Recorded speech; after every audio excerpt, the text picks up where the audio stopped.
క్యాన్సర్‌కి సంబంధించి common symptoms కొన్ని ఉంటాయని చెప్తుంటారు గదా! ఏదైతే ఇగ్నోర్ చేస్తుంటారు చాలామంది. ఇగ్నోర్ చేయకూడని సింప్టమ్స్ అంటే ఏముంటాయి క్యాన్సర్? క్యాన్సర్‌కి స్పెసిఫిక్‌గా సింప్టమ్స్ అనేవి ఉండవండి. హ్మ్. మనం నార్మల్‌గా ఇప్పుడు దగ్గు, జలుబు వస్తే ఎలా అయితే అది మనం జలుబుకి దగ్గొస్తుంది. ముక్కులో నుంచి నీరు గారడం జరుగుతా ఉంటది. అలాంటి సింప్టమ్సే క్యాన్సర్‌కి గూడా ఉంటాయి. ఇప్పుడు లంగ్ క్యాన్సర్‌కి వచ్చేవరకి కామన్‌గా దగ్గు, తెమడలో రక్తం రావడము, లేకుంటే బ్రీతింగ్ ప్రాబ్లమ్ రావడము, ఛాతీలో నొప్పి రావడము. ఇది కామన్‌గా లంగ్ క్యాన్సర్‌లో సింప్టమ్స్. కాకపోతే ఇవి నార్మల్ కోల్డ్ అండ్ గానీ, లేకుంటే న్యూమోనియా, సింపుల్ న్యూమోనియా వచ్చినా గానీ ఇవి వచ్చే ఛాన్స్ ఉంటుందన్నమాట. మరి మనం క్యాన్సర్‌కున్న సింపుల్ న్యూమోనియాకి ఎలా డిఫరెన్షియేట్ చేస్తాం? అది ఇంపార్టెంట్ ఫ్యాక్టర్. ఒకవేళ ఈ సింప్టమ్స్ గనుక మనం యాంటీబయోటిక్స్ తీసుకున్నాక గానీ, లేకపోతే 3 వారాలకు మించి పర్సిస్టెంట్‌గా ఎన్ని రకాల ట్రీట్మెంట్ తీసుకున్నా ఉంటే 3-4 వారాల మధ్య ఉంటే, అప్పుడు మనం డెఫినిట్‌గా ఫర్దర్‌గా ఎవాల్యుయేషన్‌కి వెళ్ళాలి.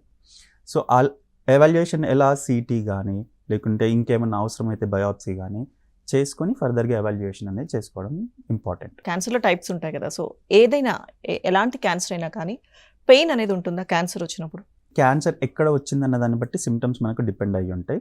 లంగ్ క్యాన్సర్‌లో మనం ఇంతకుముందు మాట్లాడుకున్నాం. అదే బ్రెస్ట్ క్యాన్సర్‌లో అయితే బ్రెస్ట్‌లో గడ్డల్లాగా ఉంటాయి. కడుపులో క్యాన్సర్ అయితే కడుపులో చిన్న పేగులో, పెద్ద పేగుల్లో గడ్డలు రావడం, వాటి వల్ల సింప్టమ్స్ రావడం ఉంటుంది. సో, ఎక్కడ క్యాన్సర్ వస్తుందన్న దాన్ని బట్టి సింప్టమ్స్ ఉంటాయి. కాకపోతే అన్ని సార్లు పెయిన్ అసోసియేట్ అయ్యి ఉండాలని ఖచ్చితంగా ఏం లేదు.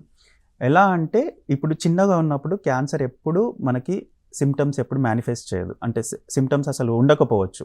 అది చిన్నగా బాడీలో పెరుగుతున్నప్పుడు ఏ ఆర్గన్‌లో వస్తుందన్న దాన్ని బట్టి మనకు క్యాన్సర్ సింప్టమ్స్ ఉంటాయి. అదే పెద్దగా ఇంకా ఎక్కువ అయినప్పుడు నరాల్లోకి చొచ్చుకుపోతున్నప్పుడు పెయిన్ వచ్చే ఛాన్స్ ఉంటుంది. అంతేగాని ప్రతిసారి పెయిన్ ఉండాలని ఖచ్చితత్వం ఏం లేదు. సో, క్యాన్సర్‌కి సంబంధించి స్టేజెస్ అని చెప్తుంటారు కదా డాక్టర్. సో, స్టార్టింగ్ స్టేజ్‌లో ఉన్నారు, లేకపోతే ఫైనల్ స్టేజ్, ఫోర్త్ స్టేజ్‌లో ఉన్నారు, ఇలాంటివి వింటూ ఉంటాం. స్టేజ్‌లు అంటే ఏంటి? ఇప్పుడు మనకి క్యాన్సర్స్ వచ్చేవరకు బ్లడ్ క్యాన్సర్స్ ఒక రకం అండ్ సాలిడ్ క్యాన్సర్స్ ఒక రకం.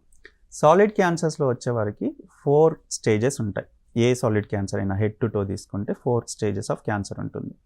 ఫస్ట్ స్టేజ్‌లో వచ్చేవరకు ఒక ఆర్గన్‌కి స్పెసిఫిక్‌గా లోకలైజ్ అయ్యి ఉంటుందన్నమాట. దాన్ని స్టేజ్ 1 అంటాం. అలా కాకుండా ఒక ఆర్గన్‌లో కాకుండా చుట్టుపక్కల లింఫ్ నోడ్స్‌కి వెళ్తే గనక దాన్ని స్టేజ్ 2 ఆర్ కొంచెం ఎక్కువ అవుతే స్టేజ్ 3 అంటాం. అండ్ స్టేజ్ 4లో వచ్చేవరకి ఈ ఆర్గన్‌కి కాకుండా ఇంకా చుట్టుపక్కల లింఫ్ నోడ్స్‌కి కాకుండా వేరే ప్రాంతాలకు కూడా వెళ్తుందన్నమాట.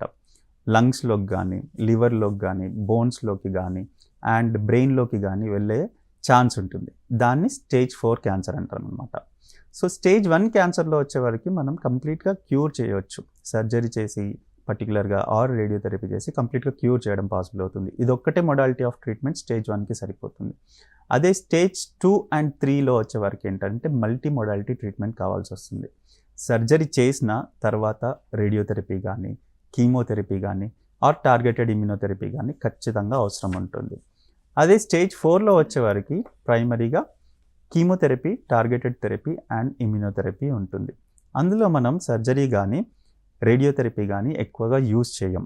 ఎందుకనంటే ఇలా చేయడం వల్ల వాటి వల్ల ఎక్కువ ఇబ్బంది అవ్వచ్చు కానీ బెనిఫిట్ ఎక్కువ ఉండకపోవచ్చు. డాక్టర్, అయితే క్యాన్సర్ ఒక పర్సన్ నుంచి ఇంకొక పర్సన్‌కి స్ప్రెడ్ అయ్యే అవకాశాలు ఉంటాయా? లేదండి. ఇది కూడా చాలా కామన్‌గా ఉండే అపోహ. సింపుల్‌గా చెప్పాలంటే అస్సలు ఛాన్సే లేదు. నార్మల్‌గా మనకి ఇప్పుడు దగ్గు, జలుబు గానీ, ఏదైనా న్యూమోనియా వచ్చినా, ఇన్‌ఫ్లుయెన్జా వచ్చినా అది ఒకరి నుంచి ఒకరికి స్ప్రెడ్ అయ్యే ఛాన్స్ ఉంటుంది. అండ్ ఇంకొకటి బ్లడ్ ట్రాన్స్‌ఫ్యూజ్ చేయడం వల్ల ఒక్క దగ్గు, తుమ్ముల వల్ల కాకుండా బ్లడ్ ట్రాన్స్‌ఫ్యూజన్ చేయడం వల్ల కూడా క్యాన్సర్ స్ప్రెడ్ అవుతుందా అని అడుగుతారు. అది కూడా పాసిబిలిటీ ఉండదు. ఇవి non infectious, non communicable disease అన్నమాట క్యాన్సర్ అనేది. సో, మనం ఒకరి నుంచి ఒకరికి స్ప్రెడ్ అయ్యే అవసరం ఉండదు. అందుకనే ఫ్యామిలీ మెంబర్స్, పర్టిక్యులర్‌గా క్యాన్సర్ పేషెంట్ ఫ్యామిలీ మెంబర్స్ ఎవరైతే ఉన్నారో వాళ్ళు ఫ్యామిలీ మెంబర్స్‌ని కంప్లీట్‌గా అవాయిడ్ చేసి వాళ్ళని రూమ్‌లో ఐసోలేటెడ్‌గా ఉంచాల్సిన అవసరం అస్సలు లేదు. అలా చేస్తూ ఉంటారు. అలా చెయ్యొద్దు. ఇంకా ఇదే కాకుండా అన్నం కలిసి తినొచ్చా, ప్లేట్ షేర్ చేసుకోవచ్చా అని కూడా అడుగుతూ ఉంటారు. ఖచ్చితంగా చేసుకోవచ్చండి. ప్లేట్ షేరింగ్‌కి గానీ, లేకుంటే కలిసి డైనింగ్ టేబుల్ మీద కూర్చొని తినడం వల్ల ఇబ్బంది ఏం ఉండదు. అండ్ మోస్ట్లీ ఏంటనంటే ఇంకా కీమోథెరపీ, టార్గెటెడ్ థెరపీ తీసుకున్నప్పుడు చిన్నపిల్లల నుంచి ఆర్ మన నుంచి మనకు ఒకవేళ ఇన్ఫెక్షన్ ఉంటే వాళ్ళకి ఇంకా ఇన్ఫెక్షన్ అయ్యే రిస్క్ ఎక్కువ ఉంటుంది. బట్ వాళ్ళ నుంచి మనకి క్యాన్సర్ స్ప్రెడ్ అవుతుందన్న అపోహ అస్సలు అవసరం లేదు.